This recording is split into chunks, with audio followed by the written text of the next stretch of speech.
નમસ્કાર મિત્રો, મારી ઉંમર 35 વર્ષની છે ને હું એક પરિણીત સ્ત્રી છું. અને ગયા વર્ષ મારા ઘરના નોકર કોઈ કારણસર નોકરી છોડીને ચાલ્યા ગયા. પછી મારા પતિએ પેપરમાં જાહેરાત આપી અને ઘણા લોકોએ તેમને નોકરી માટે મળવા આવ્યા. ઘણા લોકો મળ્યા પછી મારા પતિએ એક 20 વર્ષનો છોકરો પસંદ કર્યો, જેણે 3 વર્ષથી કામ કરી રહ્યો હતો અને તે રસોઈ, સફાઈ, કપડાં ધોવામાં જે બધા કામ કરી સારી રીતે કરતો હતો. જ્યારે મેં તેને પૂછ્યું કે શું આવા નાના છોકરા નોકરી રાખવો યોગ્ય છે, તો મારા પતિએ કહ્યું કે નાનો છોકરો છે તે કામ ઝડપથી કરશે, પણ તેને શું ખબર હતી કે આ છોકરો તેની પોતાની પત્ની સાથે શું કરવાનો છે.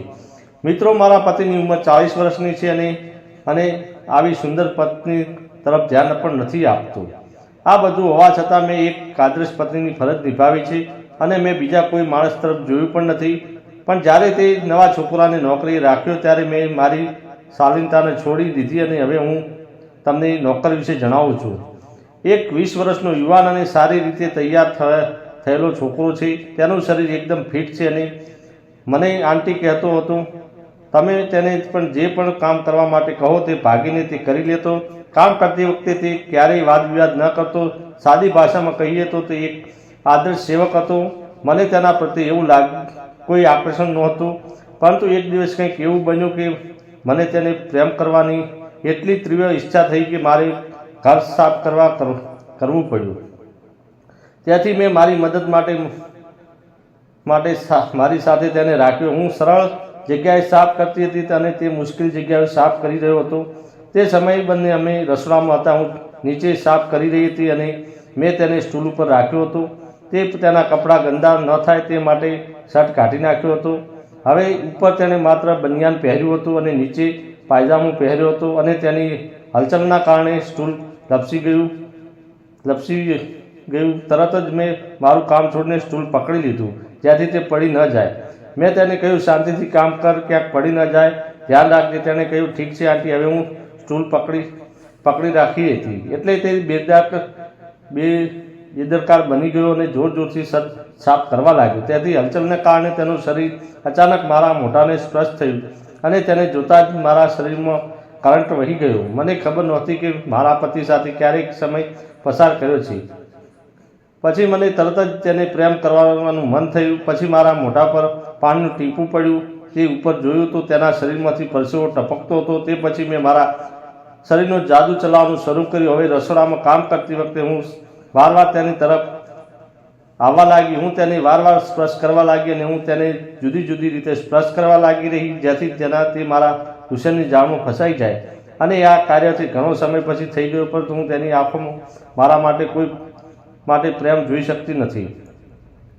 શરૂઆતમાં થોડી નિરાશ થઈ ગઈ કે કદાચ મારામાં હવે તેની નથી, પરંતુ પછી મેં વિચાર્યું કે હું આટલી સરળતાથી તેને છોડી શકતી નથી. પછી હું એક દિવસ નહાવા બાથરૂમમાં ગઈ. ઘરમાં કોઈ નહોતું. હું જાણી જોઈને કોઈ પણ કપડાં વગર બાથરૂમમાં લીધા વગર ગઈ. હું અંદર ગઈ અને પછી દરવાજો ખોલ્યો અને મેં તેને બોલાવ્યો અને તેને કહ્યું કે હું મારા કપડાં લેવાનું ભૂલી ગઈ છું. તેને કહ્યું, તમારા કપડાં ક્યાં પડ્યા છે?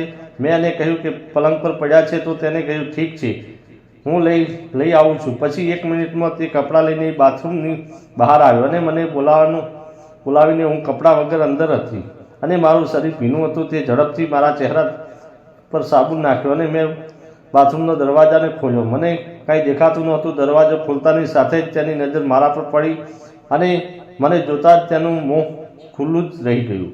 તેને ખાતરી થઈ ગઈ કે હું કંઈક જોઈ શકતી નથી. તેથી તે આંખો પહોળી કરીને મારી સામે જોતો રહ્યો. ત્યારે મેં કહ્યું, મારા કપડાં ક્યાં છે? મારો અવાજ સાંભળીને તેના હોશ આવી ગયો અને કપડાં મારા હાથમાં આપ્યા. પછી મેં તેને થેન્ક યુ કહ્યું અને દરવાજો બંધ કરી દીધો. મેં વિચાર્યું કે આનાથી વધુ હું તેને શું બતાવી શકું અને મને ખાતરી હતી કે આ વખતે મારી જાળમાં ફસાઈ જશે. પછી મેં જે વિચાર્યું હતું તેવું જ થયું. આજે રમેશ મારી સામે એક અલગ જ દૃષ્ટિકોણથી જોઈ રહ્યો હતો. જ્યારે પણ હું તેની તરફ જોતી ત્યારે તે મારી તરફ જોઈ રહ્યો હતો. જ્યારે તેને ખબર પડી કે હું તેને જોઈ રહી છું ત્યારે તે મારાથી દૂર જતો અને 2 થી 3 દિવસ આવી રીતે ચાલ્યું. પછી તે દિવસ આવ્યો જ્યારે તે મને પ્રથમ વખત સુખ આપ્યું હતું. રાત્રે અચાનક જાગી ગઈ અને મને તરસ લાગી એટલે હું પાણી પીવા રસોડામાં ગઈ. અમારા ઘરની બહાર એક નાનું નોકરનું ઘર છે સેવકો માટે. તે બનાવવામાં આવ્યું હતું. તે પણ તે જગ્યાએ રહેતો હતો. રસોડાની બારીમાંથી તે સેવકનું ઘર દેખાય છે. પાણી પીતા પીતા મારી નજર નોકરના ઘર તરફ ગઈ અને મેં જોયું કે લાઇટ ચાલુ હતી. મને વિચાર આવ્યો કે આટલી મોડી રાત્રે રમેશ શું કરતો હશે. પછી હું ઘરની બહાર નીકળી અને નોકરના ઘરે પહોંચી તો મેં જોયું કે બારી ખુલ્લી હતી. ત્યાંથી હું ધીમે ધીમે અંદર ડોક્યું કરવા લાગી. મેં તેને બેડ પર પડેલો જોયો. તેના એક હાથમાં ફોન હતો ને બીજા હાથમાં તે પોતાના જાતને શાંત કરી રહ્યો હતો. તે રંગે હાથે પકડાઈ ગયો. મેં બારી પાસે ઊભા રહીને મેં તેને બૂમ પાડીને શું કરે છે. મારો અવાજ સાંભળીને તેને આશ્ચર્ય થયું. તેની નજર બારી પર પડી અને તે પોતાના હાથ વડે સંતાડવા લાગ્યો અને પછી મેં તેને દરવાજો ખોલવાનો કહ્યું. તે કપડાં પહેરવા લાગ્યો. મેં તેને ના પાડી અને આ જ હાલતમાં તેને દરવાજો ખોલવાનું કહ્યું. હવે તે લાચાર હતો અને તેણે એમ જ દરવાજો ખોલ્યો. પછી હું સીધી તેના પલંગ પર તરફ અંદર ગઈ અને ત્યાં એનો ફોન પડ્યો હતો. તે કંઈક સમજી કે વિચારે એ પહેલાં જ મેં તેનો ફોન ખોલ્યો, કારણ કે તેના પર કોઈ લોક નહોતો. પછી મેં જોયું તેનાથી હું આશ્ચર્યચકિત થઈ ગઈ. તેના ફોનમાં મારા ફોટા અલગ અલગ એંગલથી લેવામાં આવ્યા હતા. મેં તેને યાદ કરી રહ્યો હતો, જે જોઈને મને ખૂબ જ આનંદ થયો, પણ મેં તેને બતાવ્યું નહીં. પછી મેં ગુસ્સાનું નાટક કર્યું. પછી હું તેની તરફ ગઈ અને તેને ગુસ્સાથી જોવા લાગી. તેના ચહેરા પર સ્પષ્ટ દેખાઈ રહ્યું હતું કે હું પણ બોલી રહી નહોતી, ફક્ત તેની સામે રહી હતી. ત્યારે તેણે કહ્યું કે પ્લીઝ મને માફ કરી દો આંટી, મેં ભૂલ કરી છે. મેં કહ્યું કે તારી મારા પર ખૂબ જ નજર છે. તેને કહ્યું ના, એવું નથી. મેં ક્યારેય તમારા વિશે ખરાબ વિચાર્યું નથી, પણ તમે એટલા સુંદર છો કે હું તમારા વિશે વિચારું તો હું બધું ભૂલી જાઉં છું. મને તમારા ફોટા જોઈને ખૂબ જ મજા આવે છે. જો કે મેં ક્યારેય તમારી સાથે કંઈ કરવાનો કે તમને સ્પર્શ કરવાનો પ્રયત્ન નથી કર્યો. તેથી પાસેથી આ સાંભળતા જ હું તેની નજીક ગઈ. મેં તેને કહ્યું, હું ઈચ્છું છું કે તું મારી સાથે કંઈક કરવાનું વિચારે, મને સ્પર્શ કરવાનો પ્રયાસ કર. અને મારા શબ્દો સાંભળીને તેનો ચહેરો આનંદથી ભરેલો હતો. પછી હું શું થયું તે તમે સમજી શકો છો. તો મિત્રો, અમારી ચેનલ પર નવા છો તો અમારી ચેનલને પ્લીઝ સબસ્ક્રાઈબ કરજો, જેથી કરીને તમને અમારી તમામ વિડીયો તમને જોવા મળે. ધન્યવાદ.